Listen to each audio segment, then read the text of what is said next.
नमस्कार. Pitambari healthcare division प्रस्तुत आयुर्वेद मंत्र ह्या कार्यक्रमामध्ये मी अरुंधती भालेराव आपल्या सगळ्यांचं सहृदय सहर्ष मनपूर्वक स्वागत करते. आज या स्टुडिओमध्ये आपल्या आजारांचं निराकरण करण्यासाठी माझ्याबरोबर उपस्थित आहेत पितांबरीच्या हेल्थकेअर डिव्हिजनचे general manager doctor Sandeep Mali. Sir नमस्कार. आपल्या स्टुडिओमध्ये मनपूर्वक स्वागत करते. आपण सगळेच आयुर्वेदाकडे आता वळतोय, कारण मुळापासून एखाद्या आजाराचा नायनाट करणं हे आयुर्वेदाचं शास्त्र आहे. आयुर्वेदाची अनेक औषधं आता बाजारामध्ये येत आहेत. त्यात पितांबरीचं केनिल हे कफ सिरप, जे कफ, सर्दी, खोकला, जुनी सर्दी, ब्रॉन्कायटिस याच्यावर अतिशय उपयुक्त आहे आणि ते बाजारात केनिल लोकप्रिय होत आहे. त्या केनिलबद्दलच आज आपण जाणून घेणार आहोत आणि त्यासाठीच आपण डॉक्टर माळी यांच्याशी संवाद साधणार आहोत. त्यांचा थोडक्यात परिचय करून देते. डॉक्टर संदीप माळी यांनी सायनच्या शासकीय रुग्णालयामधनं आयुर्वेदाचार्य ही पदवी संपादन केली आहे. रसशास्त्र ह्या विषयात त्यांचं पदव्युत्तर शिक्षण नागपूरच्या शासकीय महाविद्यालयातनं झालेलं आहे. डिप्लोमा इन क्लिनिकल रिसर्च हे पुण्याच्या सिम्बॉयसिसमधून त्यांनी ही पदवी प्राप्त केली आहे. राष्ट्रीय आणि आंतरराष्ट्रीय स्तरावर त्यांचे पेपर्स प्रसिद्ध आहेत आणि मुख्य म्हणजे औषधोपचार म्हणजे आयुर्वेदिक वनस्पती आणि त्याच्यावरचं संशोधन या विषयामध्ये त्यांचा अभ्यास आणि आवड खूप दांडगा आहे. आपण आज या ठिकाणी केनिल या पितांबरीच्या कफ सिरपबद्दल त्यांच्याकडून जाणून घेणार आहोत. डॉक्टर नमस्कार. नमस्कार. पुन्हा एकदा तुमचं मनपूर्वक स्वागत करते. सगळ्यात पहिल्यांदा मला जाणून घ्यायचं आहे की पितांबरीनं या कफ सिरपला केनिल हे नाव का ठेवलं आहे?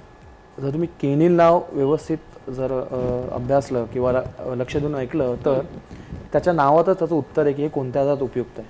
म्हणजे आता सर्वात जास्तीत जास्त होणारा त्रास, पण लोकांना जास्त त्रास देणारा कोणता असा आजार आहे? एकच उत्तर आहे खोकला.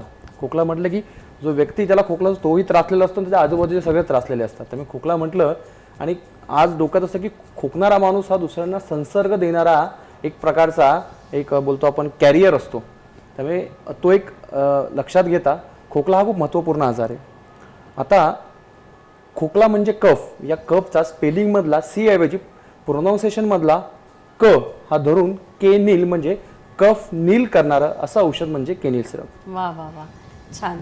सर बाजारामध्ये खूप कफ सिरप वेगवेगळे येत आहेत, पण केनिलच लोकांनी घ्यावं असं कोणतं वैशिष्ट्य केनिलमध्ये आहे असं तुम्हाला वाटतं?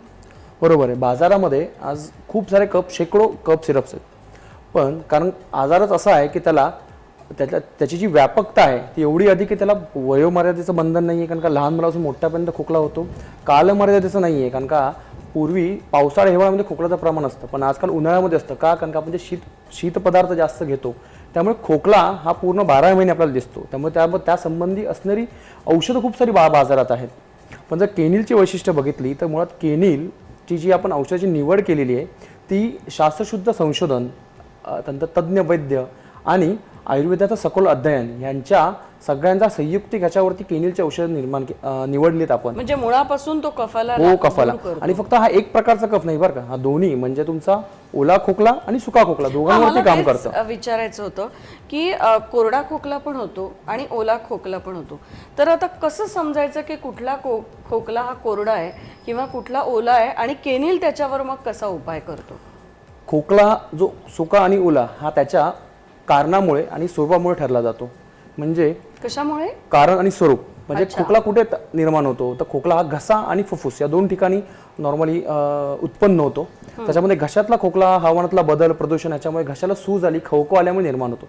पण हा जो कोरडा खोकला असतो ना हा जास्त त्रास देतो. त्याच्याचं महत्त्वाचं कारण म्हणजे हा खोकला कधी वाढतो तर हा तुम्ही मोठ्याने बोलत असाल, खूप जास्त वेळ बोलत असाल किंवा विशेषतः जेवणानंतर तुम्ही जर ऑइली स्पायसी खाल्लं आणि झोपल्यानंतर, म्हणजे झोपलं की घशाची सूज वाढते आणि घशाची खवखव आणि इरिटेशन वाढून हा खोकला होतो. प्रदूषणामुळे कॉमन होणारा जो आहे किंवा ॲलर्जीमध्ये होणारा खोकला हा कोरडा खोकला असतो तो.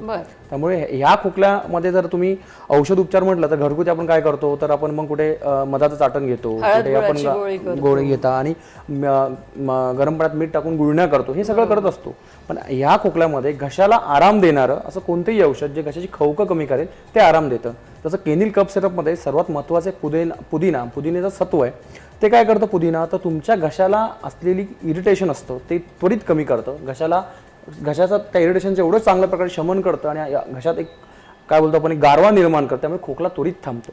मला वाटतं अडुळसा पण आहे. अडुळसा पण आहे. त्याचा काय उपयोग होतो? अडुळसाचा उपयोग हा ओला खोकल्यामुळे होतो. बरं. ओला खोकला जसं तुम्ही सांगितलं की कोरडा खोकला, तर ओला खोकला हा मुळात फुफ्फुसामुळे आणि श्वासनलिकेत सूज झाल्यामुळे कफाचा स्त्राव जास्त वाढत असतो. हा वाढलेला कफ बाहेर काढण्यासाठी आपण मग शरीर जी प्रतिक्रिया निर्माण करतं त्याला ओला खोकला म्हणतो. कारण का हा खोकला राहून चालत नाही. तो खोकला राहिला की पुढे निमोनियासारखे संसर्गजन्य आजार होतात.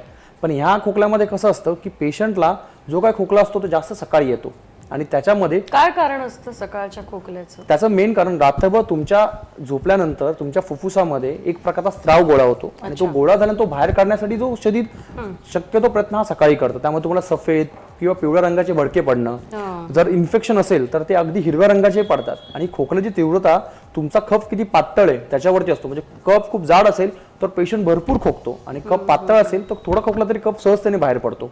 आणि त्यामुळे ह्या केनिलमध्ये जर आपण तुम्ही बघितलं तर टंकन खार आपण एक औषधी घटक टाकलेला आहे. टंकन काय करतं, जो घट्ट कफ असतो एकदम घट्ट, तर त्यातला आर्द्रता निर्माण करून त्याला पातळ करतं. त्यामुळे थोडं जरी खोकलं तर कफ सहजतेने बाहेर पडतो. त्यामुळे हे घटक आहे हा तुमच्या खोकल्याची तीव्रता लगेच कमी करतो. इथे मला असं विचारायचं की आता आपण हल्ली बघतो की कधी पाऊस येतो, कधी ऊन असतं, सातत्याने हवामानामध्ये बदल होतोय.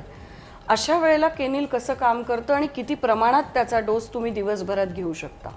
तुम्हाला आता हवामान, जसं घसा आणि फुफ्फुस हे दोन अशा अवयव आहेत ते तुमच्या वातावरणाशी डायरेक्टली संपर्कात आलेले असतात. कारण का आपण शेवटी हवा नाकातून घशातून ती तुमच्या फुफ्फुसात जाते. त्यामुळे हवामानातले जे काय बदल आहेत, मग आर्द्रता वाढली किंवा ड्रायनेस वाढलाय, गारवा वाढलाय, तर तो सरळ तुमचा घसा आणि फुफ्फुस याच्यावरती तो परिणाम करतो.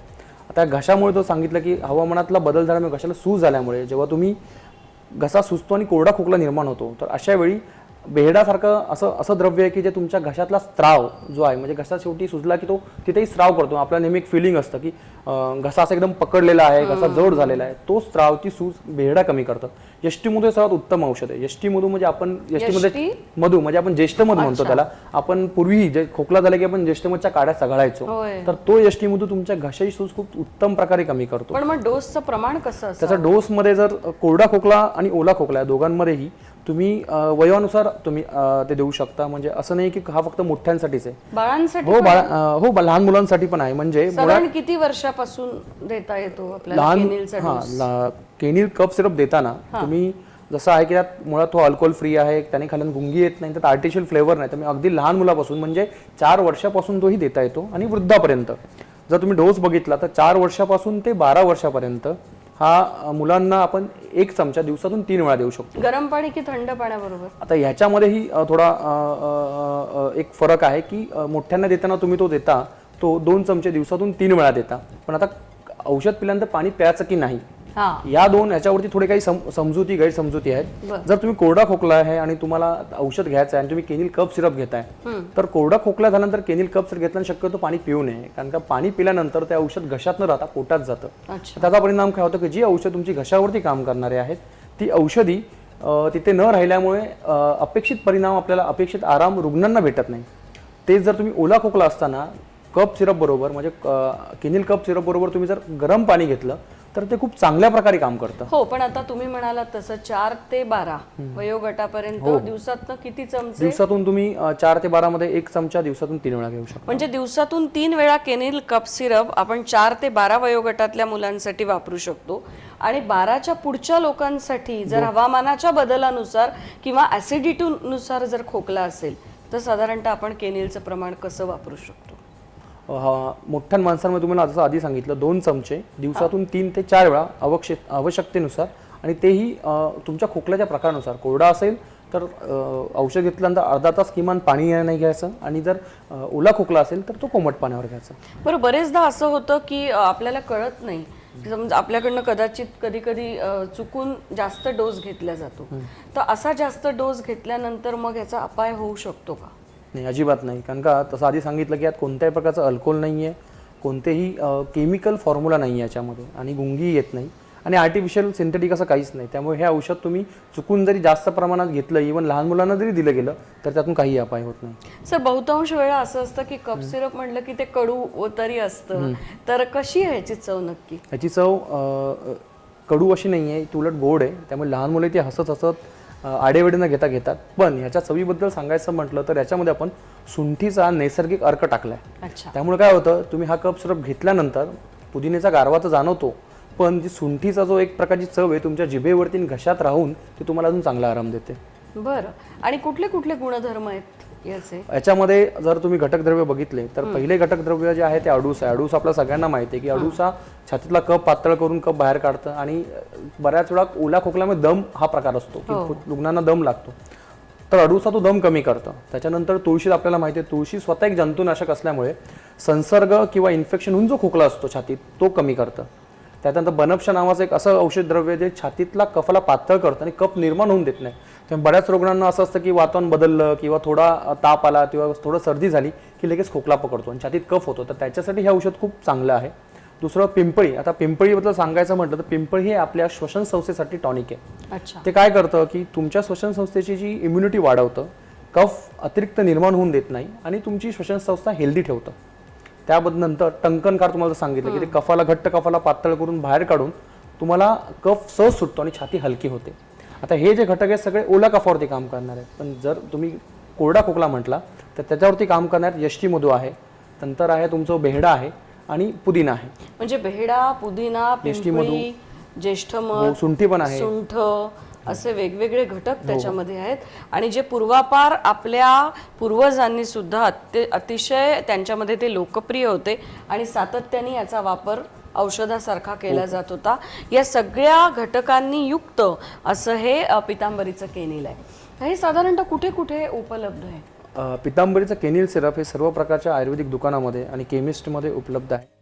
मला असं वाटतं पितांबरीनी काहीतरी ऑनलाईन शॉपिंग पण सुरू केलंय ना, हो. त्याविषयी थोडक्यात आम्हाला रसिकांना सांगा. मागील 2 वर्षापासून पितांबरीने ऑनलाईन पोर्टल पण चालू केलं, जिथे तुम्ही जाऊन भेट देऊन तुमच्या औषधांबद्दल माहिती घेऊ शकता आणि तुमची रिक्वायरमेंट देऊ शकता. अगदीच का ते पितांबरीने एक मोबाईल ॲप पण लॉन्च केलेला आहे, ज्या थ्रू तुम्ही ते मोबाईल ॲप डाउनलोड करून तुम्ही तुमची औषधांची तुमची जी रिक्वायरमेंट आहे ती पण तुम्ही सांगू शकता. ती साईट आहे www.pitambari.com/shop या अशाच्या. अच्छा, बरं. तुम्ही आत्ताच सांगताना म्हणालात की केनिल म्हणजे कफ नील. तर कफातला क असा उच्चार के या अर्थाने घेऊन केनिल म्हणजे कफ नील असं तुम्ही म्हणालात. मला या ठिकाणी एक जाता जाता प्रश्न असा विचारायचा आहे की अनेक जाहिरातींमध्ये किंवा अनेक कफ सिरपच्या औषधांमध्ये आम्ही असं वाचतो किंवा ऐकतो की कफ सिरप घेतल्यानंतर झोप येते. मग बहुतांश वेळा काय होतं की डॉक्टर्स कफ सिरप देताना ते रात्री देतात, जेणेकरून दिवसा काम करताना झोप येणार नाही. केनिलमध्ये पण अशी झोप येते का, किंवा काय वैशिष्ट्य आहे केनिलचं? केनिल हे पूर्णपणे 100% आयुर्वेदिक औषधापासून तयार झालेले आहे. त्याच्यामुळे ह्याच्या सेवनाने कोणत्या प्रकारची गुंगी येत नाही, त्यात अल्कोहोल अजिबात नाही आहे. त्यामुळे या 2 गोष्टी मी केनिल तर सांगितलं की सर्व प्रकारच्या वयोगटामध्ये तुम्ही रुग्णांना देऊ शकता, अगदी लहानपासून मोठ्यापर्यंत. त्यात कोणत्याही प्रकारचं सिंथेटिक फ्लेवर वगैरे नाही आहे, जे काय आहे ते नैसर्गिक आहे. त्यामुळे केनिल हे सर्वजण घेऊ शकतात. या केनिलमध्ये दुसरी गोष्ट महत्त्वाची सांगायची म्हणजे की जे आपण औषधं केनिल बनवताना जी आपण औषधांची निवड करतो ती प्रॉपर गुणवत्तापूर्ण चाचणीनंतरच आपण वापरतो. त्यामुळे तुम्ही केनिल हे कधीही घेतलं आणि किती घेतलं तरी तुम्हाला जी गुणवत्ता आहे ती त्यावेळी जी अपेक्षित आहे तीच गुणवत्ता तुम्हाला मिळणार. म्हणजे थोडक्यात केनिलनी झोप येणार नाही येणार. म्हणजे केनिल जसं कफ नील आहे तसं झोप पण नील आहे असं म्हणायला हरकत नाही. डॉक्टर, अतिशय छान माहिती तुम्ही आम्हाला दिलीत आणि मला असं वाटतं ही माहिती ऐकून जास्तीत जास्त लोक सर्दी किंवा खोकल्याच्या काळामध्ये केनिलचा वापर करतील अशी मला खात्री आहे. असं म्हणतात की जन्मापासून मृत्यूपर्यंतचा जो कालावधी आहे त्याला आयु असं म्हणतात आणि आपल्या शरीराची परिस्थिती, आपल्या मनाची परिस्थिती समजून घेणं म्हणजे आयुर्वेद. आयुर्वेद म्हणजे सायन्स ऑफ लाईफ असं म्हणतात. आयुष्य हा वेद हा आयुर्वेद हा असंही म्हटलं जातं. मला असं वाटतं आयुर्वेद हे फार प्राचीन काळापासून निर्माण झालेलं औषधोपचार आहे आणि पितांबरीनं केनिल बाजारात आणून खरोखरच सर्दी आणि खोकल्याचा सातत्यानं त्रास असणाऱ्या लोकांसाठी एक उत्तम औषध कफ सिरप बाजारात आणलंय असं म्हणायला हरकत नाही. डॉक्टर, तुमचे मनापासून आभार आणि आपल्या सगळ्यांचे पुन्हा मनापासून आभार. धन्यवाद. रजा घेते. नमस्कार.